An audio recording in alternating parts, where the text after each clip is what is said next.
नमस्कार दोस्तों, sunrise mathematics के यूट्यूब चैनल पर आपका स्वागत है। दोस्तों, हम पढ़ रहे थे डिफरेंशियबिलिटी और डिफरेंशियबिलिटी के ऊपर अपनी एक ही क्लास हुई, बीच में गैप काफ़ी आ गया, 5-7 दिन निकल गए, लेकिन फिर से आज हम शुरू कर रहे हैं। कुछ काम की वजह से हम इस क्लास निरंतर नहीं ले पाए, आज फिर हम शुरू कर रहे हैं। पिछली क्लास में अवकलनीयता की डेफिनेशन के बारे में हमने चर्चा करी थी, एक बार थोड़ा सा उसको रिवाइज करते हैं फिर आगे बढ़ेंगे। ठीक है, देखो पिछली क्लास में हमने क्या देखा था कि एफ एक्स कोई फंक्शन है और वो एक्स बराबर ए पर अवकलनीय कहलाता है यदि x बराबर a के ऊपर और एफ एक्स की केवल एक अद्वितीय यानी यूनिक टेंजेंट हो। अद्वितीय अद्वितीय अद्वितीय स्पर्शरेखा हो, स्पर्श रेखा विद्यमान हो। ये हमने देखा था कि फलन एफ एक्स एक्स बराबर ए पर अवकलनीय कहलाता है यदि एक्स बराबर ए पर फलन एफ एक्स की केवल और केवल एक ही स्पर्शरेखा विद्यमान हो। ठीक है, ये चर्चा हमने पिछली क्लास में करी थी। ठीक है, फिर हमने एक ये तो थी इसकी आपकी ज्योमेट्रिकल डेफिनेशन, और हमने ये कहा था कि एफ एक्स जो है वो एक्स बराबर ए पर अवकलनीय होगा, एक्स बराबर ए पर अवकलनीय होगा कब? यदि और केवल यदि और केवल यदि f limit x tends to a f x minus f a upon x minus a. ठीक है, देखो फलन एफ एक्स एक्स बराबर ए पर अवकलनीय कहलाएगा यदि और केवल यदि limit x tends to 0 f x minus f a upon x minus a क्या हो? अस्तित्व में हो, यानी विद्यमान हो।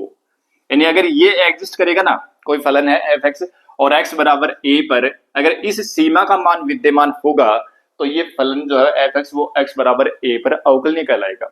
ठीक है, और फिर इसी को ये जो मान आएगा इसी को हम क्या लिखते हैं? एफ डेस एक्स इसको बोलते हैं, यानी एफ एक्स का अवकलन इसको कहते हैं। ठीक है, ये प्रथम सिद्धांत से अवकलन इसको बोलते हैं। 11th क्लास के बारे में चर्चा करी हुई है। ठीक है, तो पहले तो अपने को ये डेफिनेशन ध्यान में रखनी है। एक तो ये थोड़ी सी परीक्षा दृष्टि ठीक है कि x बराबर a पर अगर फलन एफ एक्स अवकलनीय कहलाएगा यदि x बराबर a पर फलन की अद्वितीय स्पर्शरेखा विद्यमान हो। ठीक है, और ये हो गई इसकी मैथमेटिकल डेफिनेशन कि एफ एक्स एक्स बराबर a पर अवकलनीय कहलाता है यदि इस सीमा का मान विद्यमान हो। ठीक है, और सीमा का मान विद्यमान कब होता है? सीमा का मान विद्यमान कब होता है? जब उसकी दाईं सीमा और बाईं सीमा बराबर हो।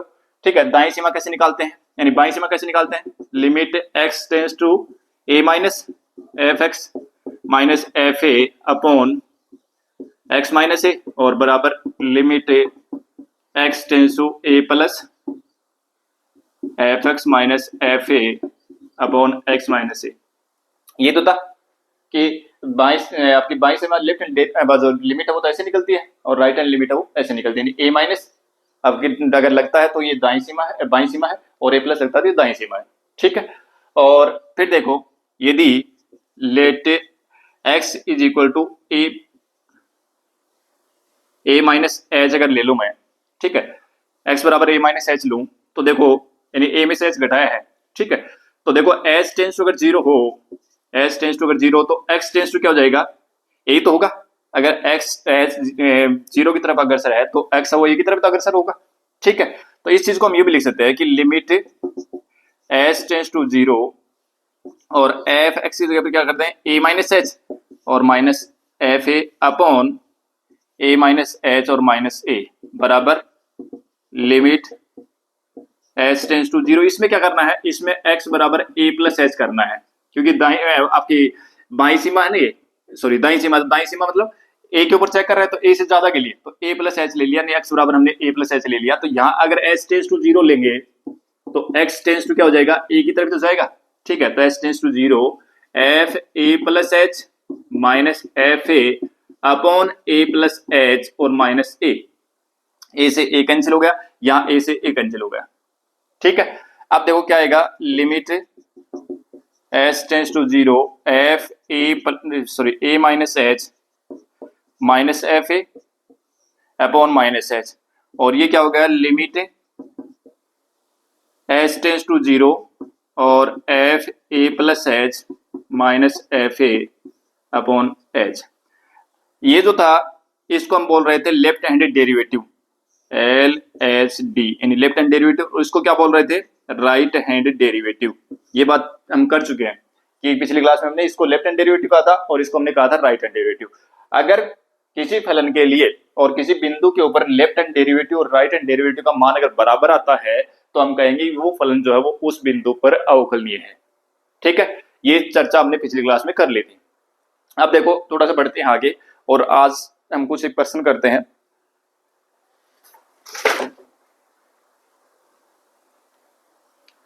ठीक है, तो और इसको अगर थोड़ा शॉर्ट में लिखना चाहे तो हम ये लिख सकते हैं कि लेफ्ट हैंड डेरिवेटिव किस पर ए पर चेक कर रहे थे ना, और राइट हैंड डेरिवेटिव मतलब x बराबर a के ऊपर फलन का बायां अवकलज और दायां अवकलज बराबर होगा तो उस स्थिति में वो जो फलन है वो उस पॉइंट के ऊपर अवकलनीय कहलाएगा। ठीक है, तो कहने का मतलब ये है कि अगर अब हमें अवकलनीयता की जांच करनी है किसी भी पॉइंट के ऊपर तो हम क्या करेंगे, एक तो लेफ्ट हैंड डेरिवेटिव निकाल लेंगे और एक राइट हैंड डेरिवेटिव निकाल लेंगे। ये दोनों निकाल के देखेंगे, अगर दोनों बराबर आते हैं तो उस बिंदु पर अवकलनीय होगा और दोनों बराबर नहीं आते तो उस बिंदु पर अवकलनीय नहीं होगा। ठीक है, चलो अब बढ़ते हैं आगे। हालांकि ये चर्चा हम पिछली क्लास में कर चुके थे लेकिन एक बार मैंने थोड़ा सा रिवाइज कर दिया और अब इस क्लास को बढ़ाते हैं अपना आगे। देखो प्रश्न हम ले रहे हैं, कोई भी क्वेश्चन ले लो एक बार।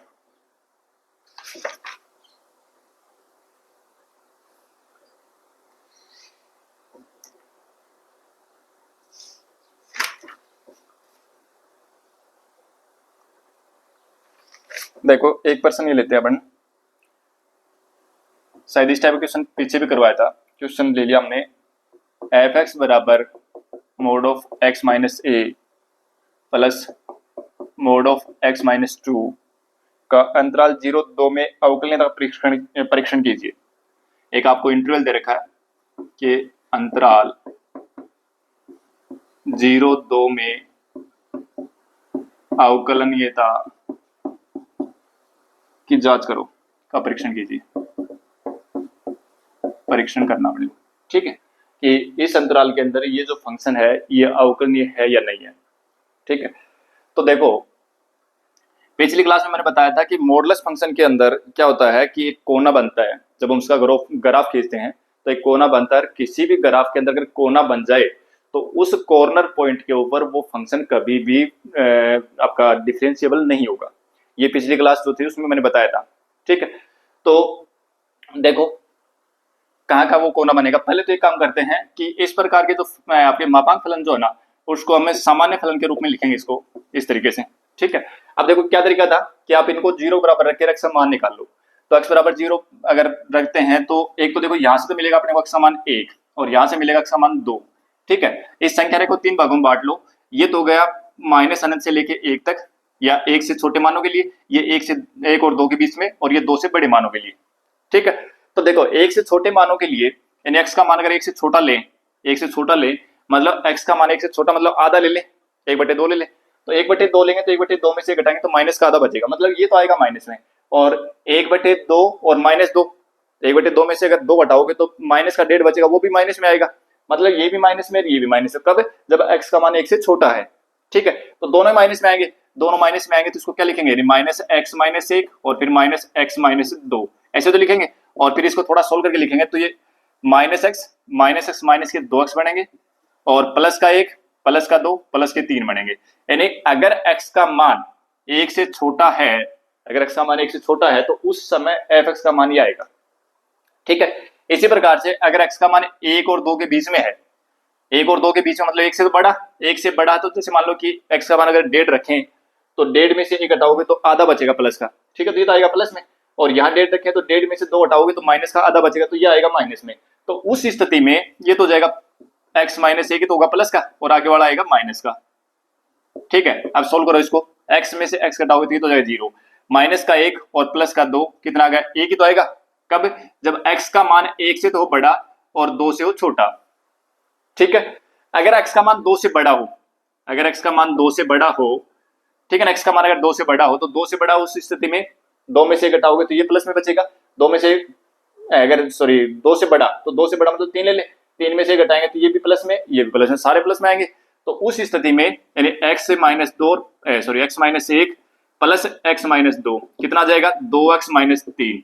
कब? जब x इज ग्रेटर देन 2, यानी x का मान अगर 2 से बड़ा तो ये आएगा।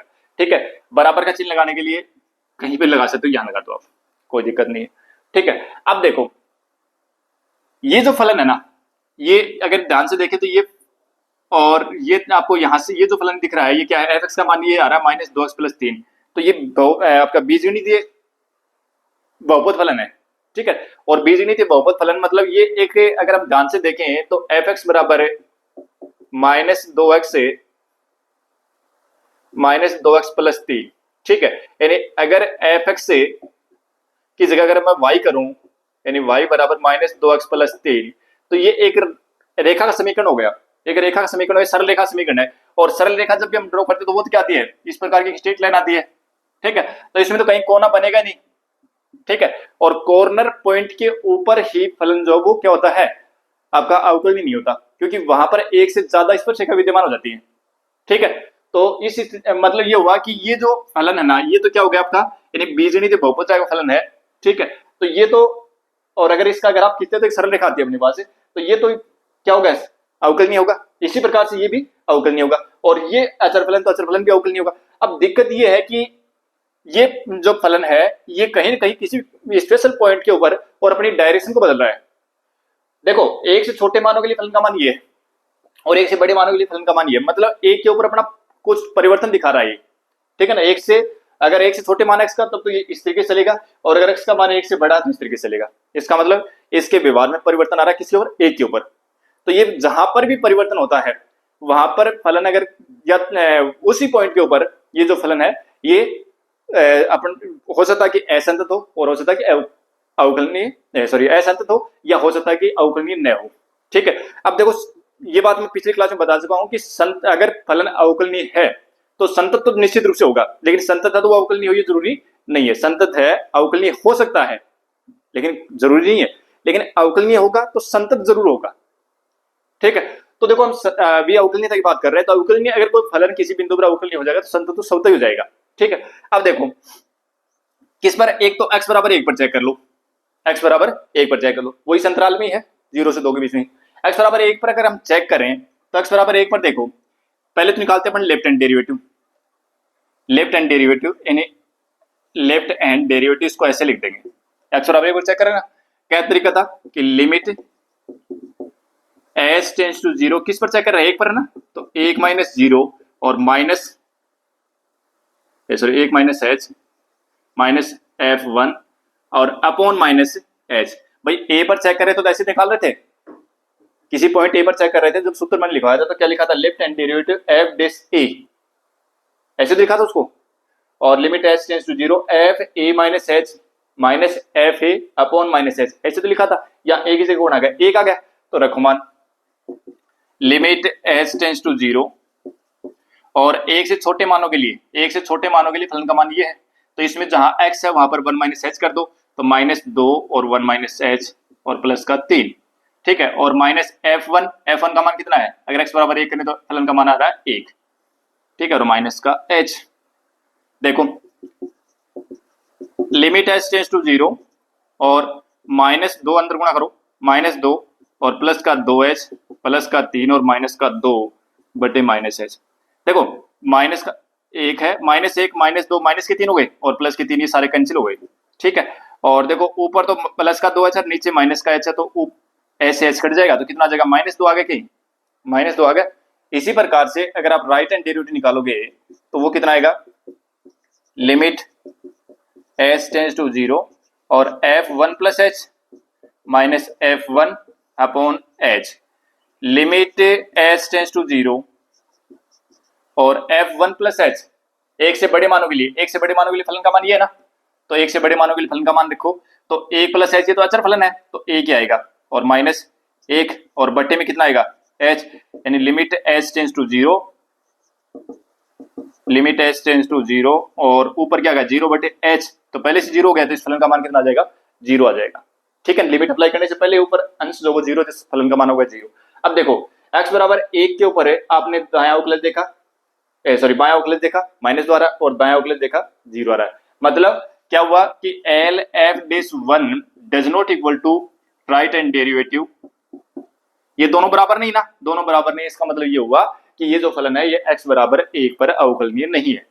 ठीक है, x बराबर 1 पर अवकलनीय नहीं है। इसी प्रकार से अगर आप x बराबर 2 पर चेक करोगे तो देखो x बराबर 2 पर, x बराबर 2 पर चेक करें तो ये फॉर्मूला हो जाएगा F2, ये तो आएगा। ठीक है, अब देखो x बराबर 2 पर चेक कर रहे हैं, x बराबर 2 पर चेक कर रहे हैं तो 2 से छोटे मानों के लिए फलन का मान, 2 से छोटे, 2 माइनस है ना, तो 2 से छोटे मानों के लिए फलन का मान कितना है, एक ही तो है, तो रख दो लिमिट s टेंड्स टू 0, और ये कितना आ जाएगा f2 माइनस h, यानी 2 से छोटे मानों के लिए फलन का मान तो एक है, तो 1 माइनस f2 का मान भी कितना है, एक ही, और बटे में माइनस h, कितना हो गया, जीरो हो गया। तो ठीक है, और इसी प्रकार से अगर राइट हैंड डेरिवेटिव निकालोगे, 2 पर चेक कर रहे हो आप, तो लिमिट s टेंड्स टू 0 और f 2 प्लस h और माइनस f2 और अपॉन प्लस का h। देखो 2 से बड़े मानों के लिए फलन का मान ये है ना, रखो इसमें, तो लिमिट s टेंड्स टू 0 और 2 गुणा 2 प्लस h और माइनस 3 और माइनस 2, f2 का मान कितना, 1 बटे h। ठीक है, देखो कितना बन रहा है, लिमिट s टेंड्स टू 0 और देखो 2 से गुणा करोगे 2 दूनी 4 और 2h और माइनस 3 माइनस 1 और बटे में कितना है h, ये माइनस का 1 3 और माइनस का 1, माइनस के 4 होंगे और प्लस के 4 कैंसिल। अगर इसको सोल्व करेंगे तो अपने पास कितना आएगा, 2 आएगा। ठीक है, अब देखो जो लेफ्ट हैंड डेरिवेटिव होता है 0 और राइट हैंड डेरिवेटिव हुआ है 2, तो दोनों बराबर नहीं है ना, यानी L f dash 2 does not equal to R f dash 2, ये बराबर नहीं है, अतः है x बराबर 2 पर भी ये फलन अवकलनीय नहीं है। तो ये जो फलन है इस अंतराल में केवल 1 और 2 पॉइंट है, क्योंकि 2 भी इसमें शामिल है ना, तो इस अंतराल के अंदर बाकी सभी जगह तो ये अवकलनीय होगा, लेकिन केवल 2 पॉइंट है 1 और 2 जिसके ऊपर यह अवकलनीय नहीं होगा। ठीक है, तो इस तरीके से कोई भी फलन अगर अपने को दिया होगा तो हम इसके अवकलनीयता की जांच इस प्रकार से करेंगे। ठीक है, अब देखो और प्रश्न करते हैं।